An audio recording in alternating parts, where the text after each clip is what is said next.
जब हमारे सामने सारे मार्ग बंद हो जाते हैं, कोई ऐसी उपाय हमें जब नजर नहीं आती है, दृश्यमान इस मानव संसार में से सहायता की कोई उम्मीद ना हो, कोई आशा ना हो, उस समय अदृश्यमान और स्वर्गलोक की ओर हमारी दृष्टि को बढ़ाते हैं, जहाँ से वह अदृश्य परमेश्वर अद्भुत रीति से, चमत्कारी रीति से हम पर अपनी सहायता को भेजते हैं। हमारी समझ से, हमारी ज्ञान से, हमारी बल से, हमारी सामर्थ्य ताकत से, हमारे धन से हम जो कुछ भी कर सकते हैं वो सारे प्रयास पहले कर देते हैं।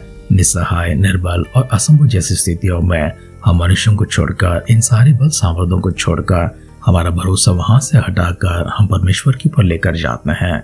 हमारी अध्ययन में हम इसी प्रकार से परमेश्वर के जन के पास पहुंचा हुआ एक ऐसी आवश्यक स्त्री को देखते हैं जिसका पति उसे ऐसे हाल में छोड़कर इस संसार को छोड़कर चला जाता है, जिससे कर्जदार उसके ऊपर आकर उसके बेटों को लेकर जाने की धमकी देते हैं। ऐसे समय परमेश्वर के भक्त के पास पहुंचा हुआ उस स्त्री के पास पहुंचने से पहले आए हम सब अपने आप को परमेश्वर के हाथों में समर्पण करते हैं। उनके सामने जाएंगे, उनके सानिध्य में जाएंगे, ज्ञान के लिए, समझ के लिए और परमेश्वर का विवेक से हम भरे जाने के लिए, ताकि सही निर्णय लेते हुए सही सोच के आधार पर हमारी जीवन हो सके। इसलिए अपने आप को उनके हाथों में समर्पण करते हैं, सिरों को झुकाते हैं, आंखों को बंद करेंगे, छोटी सी प्रार्थना करेंगे।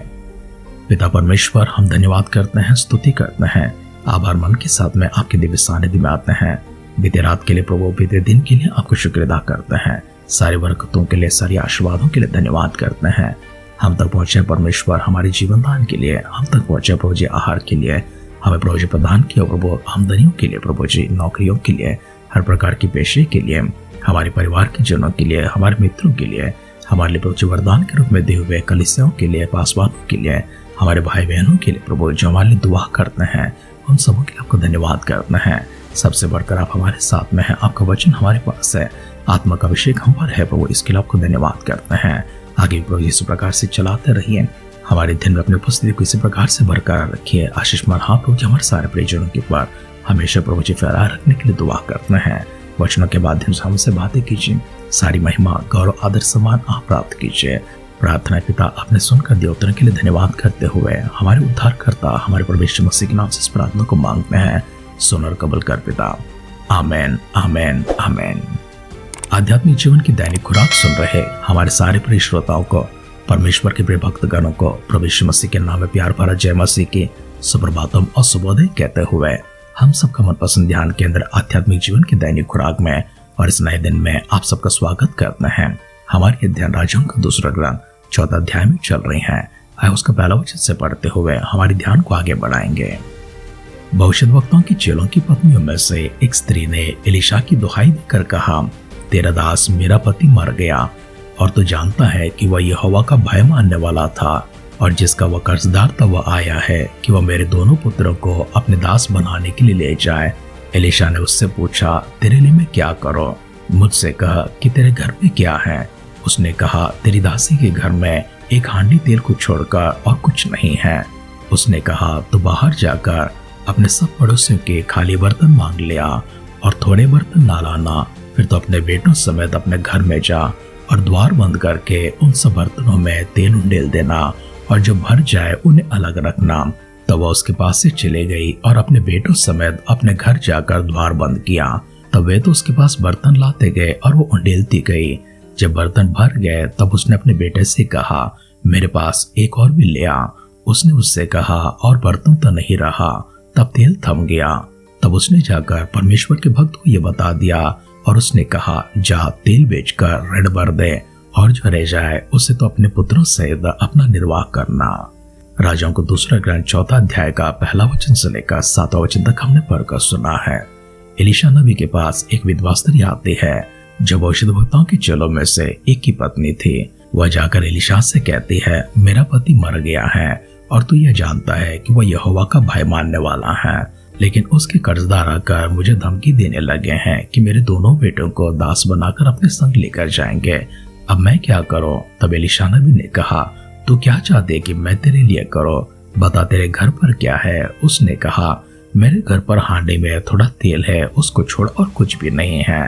तब एलीशा ने उस स्त्री से कहा, तो बाहर जाकर अपने पड़ोसियों के हाथ से सब खाली बर्तन ले लेना और थोड़ा मत लाना। उसके बाद अपने बेटों समेत घर के भीतर जाना, दरवाजा बंद कर लेना। जितने बर्तन तूने लाए हैं उन सब में तेल भरते जाना जो भर जाए उन्हें अलग रखना।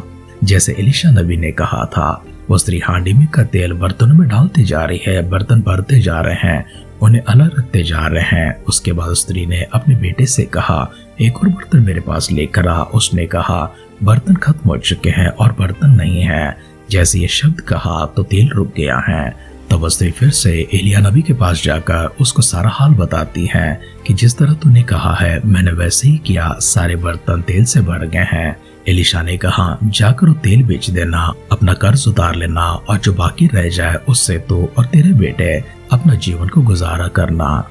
वचन सुन रहे प्रियजनों, हमने यहाँ पर दो चीजों को देखा है, एक कमी को देखा है और दूसरा वहाँ पर चमत्कार को देखा है। परमेश्वर का भय मानने वाला एक भक्त कर्जों में चला जाता है। वास्तव में परमेश्वर का भय मानने वाले किसी प्रकार के कर्ज में नहीं जाना चाहिए। अगर आप और मैं कभी किसी प्रकार के कर्ज में जाते हैं, हम किसी अविवेकी कारण से, किसी अज्ञानी कारण से, किसी लालच के कारण, किसी गलत अभिलाषा के कारण या फिर गलत निर्णय के कारण कर्जों में जाते हैं। कर्जों में प्रवेश करना परमेश्वर को बिल्कुल ही पसंद नहीं है, क्योंकि परमेश्वर कहते हैं, मैं तुम्हें कर्ज देने वाला बनाऊंगा, लेने वाला नहीं। मैं तुम्हें सिर के समान रखूंगा, पूंछ के समान नहीं। मैं तुम्हें दूसरों के लिए आशीर्वाद का कारण बनाऊंगा।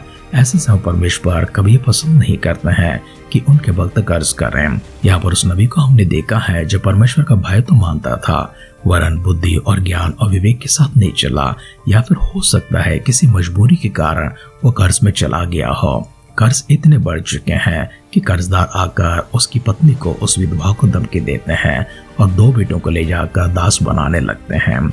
आजकल हमारी मानव समाज में इसी प्रकार से बहुत कुछ होता है। लोग कभी जानबूझकर या फिर कभी अनजाने में ऐसे कर्जों में गिर जाते हैं कि उन्हें बाहर निकलना मुश्किल होता है। कई सारे तनाव का शिकार हो जाते हैं, कई लोग बीमार हो जाते हैं, कई लोग अपने घर बार को बेचने लगते हैं। किसी के घर में अनाज की कमी हो जाती है, आहार की कमी हो जाती है, किसी प्रकार की खुशी और आराम उनके जीवन में नहीं मिलती हैं। ऐसे लोगों को, ऐसे परिवारों से परमेश्वर बातें करते हैं और कहते हैं, समझदारी के साथ चला करे, जितना हमारा चद्दर है उतना ही पैर फैलाने की कोशिश करे। अगर ऐसा न हो तो कर्जों में चले जाएंगे।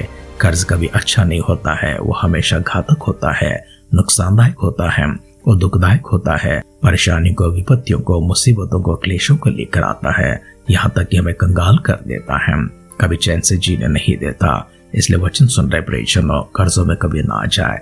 परमेश्वर से मांगे, उनके समय के लिए इंतजार करें।